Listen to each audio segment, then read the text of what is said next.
2022 সালের ফেব্রুয়ারিতে ইউক্রেনে আক্রমণ করার পর এই প্রথম নিজ ভূখণ্ডে বড় মাত্রায় পাল্টা আক্রমণের শিকার হলো রাশিয়া।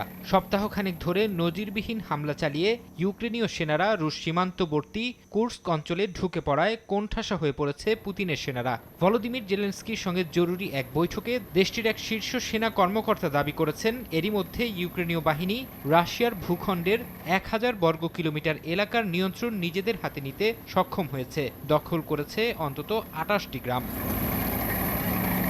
কুর্স্ক থেকে ইউক্রেনীয় সেনাদের সরিয়ে দিতে আগেই বড় ধরনের অভিযানের কথা জানিয়েছিল মস্কো। এরই ধারাবাহিকতায় সেখানে সেনার সংখ্যা বাড়াতে শুরু করেছে তারা। অঞ্চলটির কাছে ট্যাঙ্ক সাজোয়াজানের বহর পৌঁছে গেছে বলে জানিয়েছে রুশ প্রতিরক্ষা বাহিনী। সোমবার এ সংক্রান্ত একটি ভিডিও ফুটেজও প্রকাশ করে তারা। এরই মধ্যে অঞ্চলটি থেকে 1,21,000 মানুষকে সরিয়ে নেওয়া হয়েছে বলেও নিশ্চিত করা হয়েছে।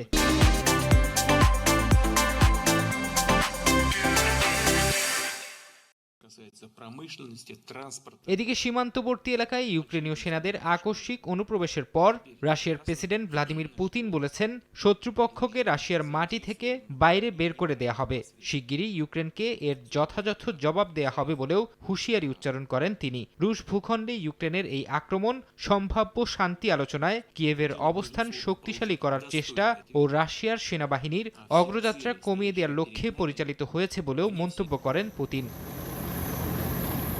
গেল মঙ্গলবার ইউক্রেনীয় বাহিনী রাশিয়ার সীমান্ত অতিক্রম করে কুর্স্ক অঞ্চলে আক্রমণ শুরু করে। এতে রাশিয়ার সীমান্ত সুরক্ষার দুর্বলতা প্রকাশ পায়। এই হামলার মাধ্যমে দেশটির পশ্চিম সীমান্তে ইউক্রেন অস্থিতিশীলতার চেষ্টা করছে বলে আখ্যা দেয় রাশিয়া।